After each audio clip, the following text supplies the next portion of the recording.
여러분 안녕하십니까? 이 시간에는 예레미야서 40장 말씀 중심으로 드리겠습니다.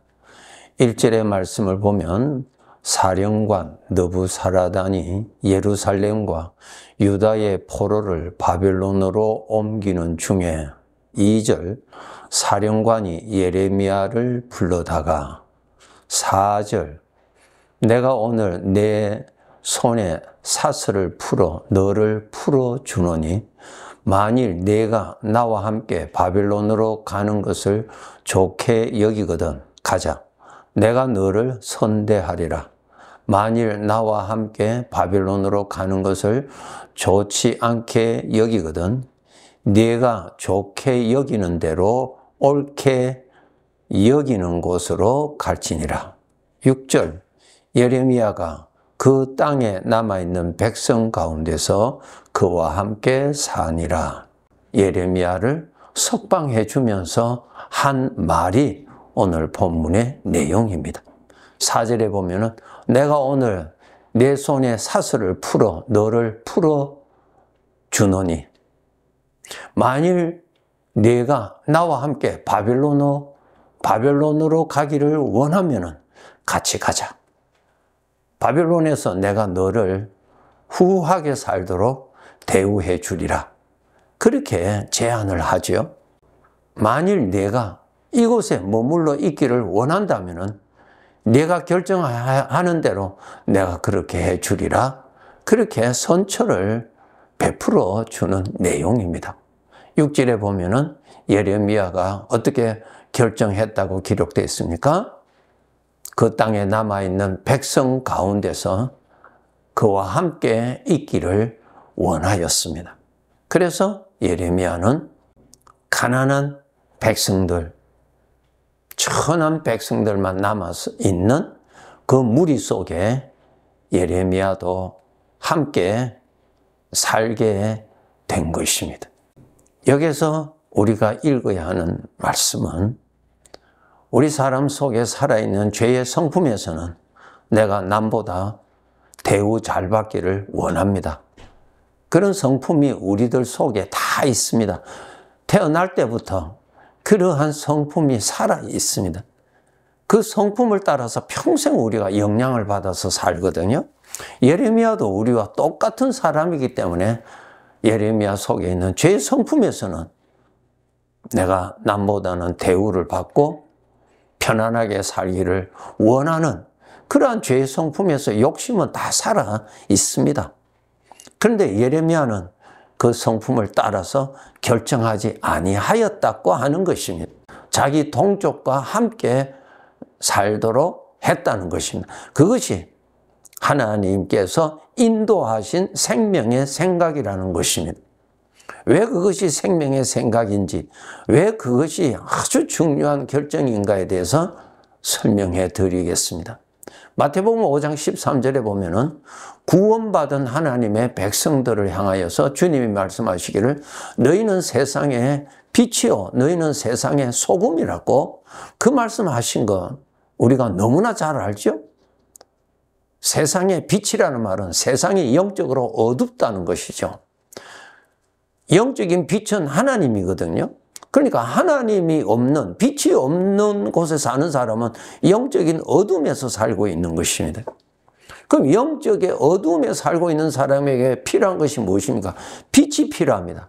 빛이 있어야 자기가 보이고 빛이 있어야 자기가 어느 환경에서 살고 있는가를 알 수 있고 빛이 있어야 앞날을 희미하게나마 볼 수가 있어요. 빛의 도움이 없으면 전혀 이것은 알 수가 없습니다. 너희는 이 세상의 소금이다. 소금이다. 뭐예요? 이 세상은 죄로 말미암아 사망이 가득하다. 부패함이 가득하다. 죄가 가득한 이러한 곳에서 썩지 아니하고 살기 위해서는 소금이 필요한 것이죠. 구원받은 우리들에게 왜 너희는 세상의 소금이요 빛이라고 말씀하셨는가 하면은 여러분이 구원받으셨다면은 주님이 함께 하시는 사람입니다. 그것이 다른 점입니다. 주님이 생명이죠. 주님이 빛이세요. 주님이 같이 하시는 사람입니다. 단지 예수님을 알고 예수님을 믿는다고 하는 나 개인이 아니고 실제로 주님의 영, 성령님이 함께 하시는 사람입니다. 그러니까 너희는 세상의 빛이요 너희는 세상의 소금이라는 말은 너와 함께 계시는 주님이 계시기 때문에 너에게서 그 빛이 나타나고 그에게서 생명이 나타나는 사람이다 라는 뜻입니다. 주님이 없으면 내가 어떻게 생명이 되고 내가 어떻게 빛이 됩니까? 아무리 촛대가 있다 할지라도 촛대에 빛이 없으면 아무 소용이 없습니다. 그래서 우리 구원받은 자들은 꼭 알아야 돼요. 이 세상은 어두운 세상이에요. 빛이 되시는 하나님이 없는 사람 아니에요.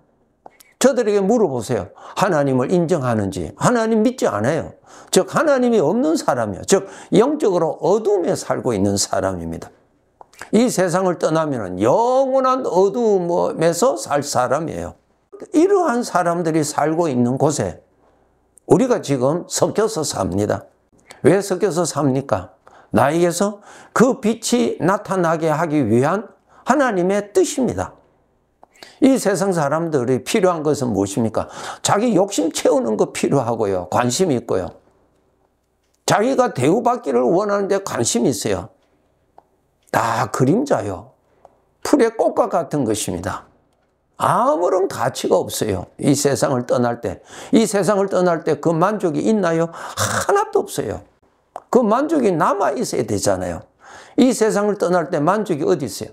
세상의 만족이 어디 있나요? 하나도 없어요. 그것을 안개라고 말씀하고 계세요. 그림자라고 말씀하고 계세요. 예레미야가 자기 동족이 큰 어려움과 가난과 궁핍과 슬픔 속에서 살고 있는 저들에게 예레미야가 함께 있어야 하는 것입니다. 왜? 예레미야에게서는 하나님의 말씀이 나타나잖아요. 그렇죠? 예레미야의 입에서는 하나님의 말씀이 나타나요. 나를 죽이는 죄에서 오는 사망의 생각이 홍수를 이루는 이러한 세상에 하나님의 말씀이 나타나는 사람이 필요한 거예요. 여러분, 나 자신의 가치는 주인 앞에서 찾아야 됩니다. 이웃으로부터 찾지 말고 자기 스스로 찾지 말고요. 주인 앞에서 나의 가치를 찾아야 됩니다. 우리가 구원은 받았지만 아직까지 천국에 가서 살지는 않고 있어요. 조금 있으면 우린 천국 가죠. 여러분, 지금 또 시간이 흐르고 있죠? 이것이 무슨 뜻이죠? 시간이라고 하는 열차를 타고 지금 천국을 향하여 달려가고 있어요, 여러분. 비행기 타고 이 나라에서 저 나라로 옮기듯이 시간의 흐름이라고 하는 이 차를 타고 지금 가고 있는 거예요. 나는 가만히 있는데 시간이 흐르죠. 계속 시간이 흐르잖아요. 멈춰 있지 않잖아요. 계속 갑니다. 어디로 가죠? 천국으로 가고 있어요, 지금. 천국으로.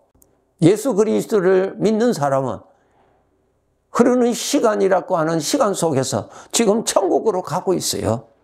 천국으로 갈 사람들이 이 세상에서 주어진 사명이 있어요. 너희는 이 세상의 빛이다. 빛을 나타내라. 소금을 나타내라. 그것이 사명이에요. 무슨 뜻이에요? 살아계시는 주님을 나타내라. 그 말이에요. 그것이 이 세상 사람들을 위하여 필요로 하는 존재입니다. 여러분이 구원받으셨다면 주님이 같이 계십니다. 같이 계시기 때문에 여러분의 입에서 주님의 이름이 분명히 나와야 됩니다. 왜? 같이 계시니까. 주님의 이름이 나타나야 돼요. 세상 사람들에게는 하나님의 이름이 나타나질 않잖아요. 예수 그리스도의 이름이 나타나지를 않잖아요. 왜? 하나님이 없으니까. 그러나 구원받은 자들에게는 하나님이 친히 함께 계시기 때문에 하나님의 이름이 나타나지요. 여러분, 우리가 이 세상에 살면서 내 입에서 존귀하신 하나님의 이름이 나타나도록 말하여야 됩니다. 그리고 살아계신 하나님이 더욱 그 형상이 나타나기 위해서 여러분의 생각에 하나님을 모시고 살아야 합니다. 주님을 모시고 살아야 돼요. 주님이 같이 계시는데 모시지 않고 사는 구원받은 자들이 있고, 주님이 함께 계시는데 계시는 주님을 모시고 사는 구원받은 사람들이 있습니다. 믿음으로 주님을 모시고 살아야죠. 다윗이 나는 항상 여호와를 내 앞에 모시고 살았다고 고백한 것 너무나 잘 아시죠? 주님이 계시니까 모시고 살아야죠. 주님은 나에게 오셨는데 모시지도 않고 산다. 어린아이죠. 어린아이는 그 의식이 아직까지 없잖아요. 주님 모시고 살아야 돼요. 그래야 나에게서 주님이 나타나시는 거예요.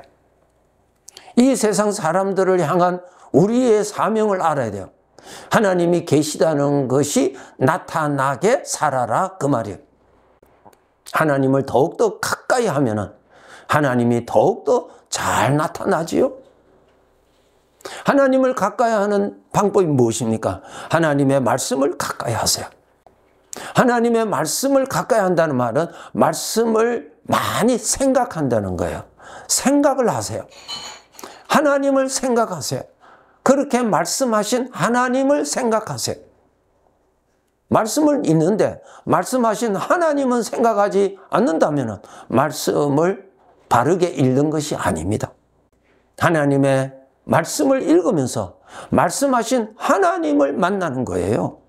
하나님을 생각하는 거예요.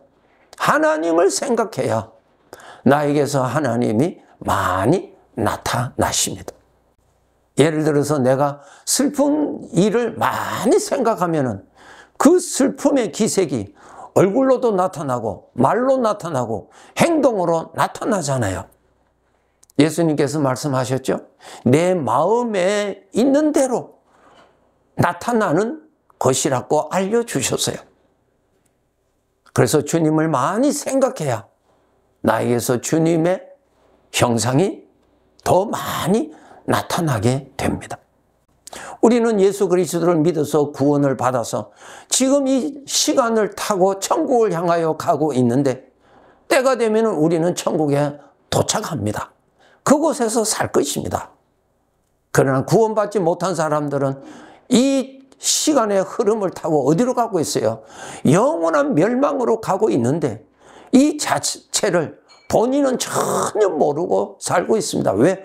어둠에 있으니까 전혀 자기 앞길이 보이지를 않는 거예요. 보이지를 않는 거예요. 그리고 죄로부터 주어진 그 생각의 포로가 되어서 그 생각을 벗어나지를 못하는 거예요. 포로된 자가 어떻게 자기 스스로 거기에서 벗어날 수가 있나요? 벗어날 수가 없어요.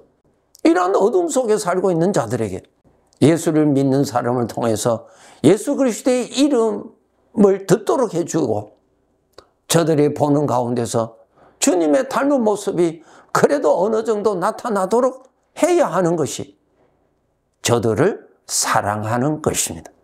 예레미야 선지자가 바벨론으로 가서 후한 대우를 받고 자기 자신만을 위한 삶을 살아가는 그 길로 결정하지 않고 이웃을 위한 삶을 결정했다는 것은 바로 그것이 우리 주님의 생명의 은혜입니다. 예수님이 이 세상에 오셔서 십자가의 죽으심으로 인해서 우리가 복을 받았잖아요. 우리가 복을 받았잖아요. 주님이 이 세상에 오시지 아니하시고 주님이 십자가에서 죽지 아니하셨다면 우리 누구도 구원받을 자는 아무도 없어요. 주님은 나를 위하여서 베풀어 주셨어요. 가장 소중한 사람은 주인을 위하여 충성하게 산 사람이요.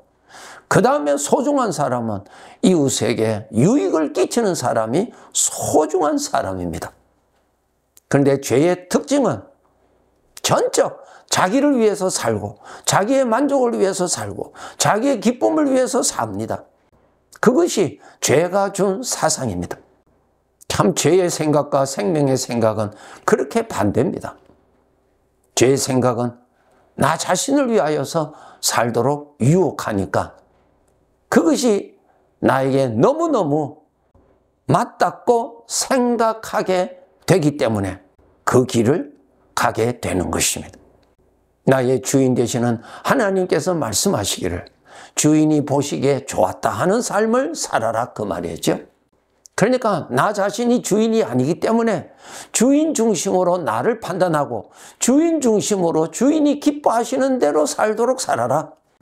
그러한 삶을 살아가기 위해서는 하나님을 가까이 하면은 성령께서 능력으로 도와주셔서 더 잘할 수 있도록 해 주신다고 약속하셨습니다. 나의 아버지가 되시고 나의 주인이 되시는 그 주인을 얼마나 잘 모시고 얼마나 잘 섬기고 얼마나 주인을 높이며 주인이 기뻐하시는 삶을 살았는가 하는 그 기준으로 심판을 받습니다. 이 점을 알고 남은 생에 우리 주님이 말씀하신 대로 내 자신을 위하여 하늘에 보물을 쌓아두라고 하신 말씀 깨닫고 명심하고 살도록 노력해야 합니다. 나의 주인은 따로 계십니다. 내가 주인이 아닙니다. 나는 주인을 위한 존재라고 하는 사실을 정말 우리가 바르게 깨달아서 바르게 살아가야 합니다. 언젠가는 시간의 열차가 멈추어져서 천국에 도착할 그날에 큰 영광을 받을 수 있는 그날이 되도록 오늘도 내일도 믿음으로 깨어서 살아갑시다. 네, 감사합니다.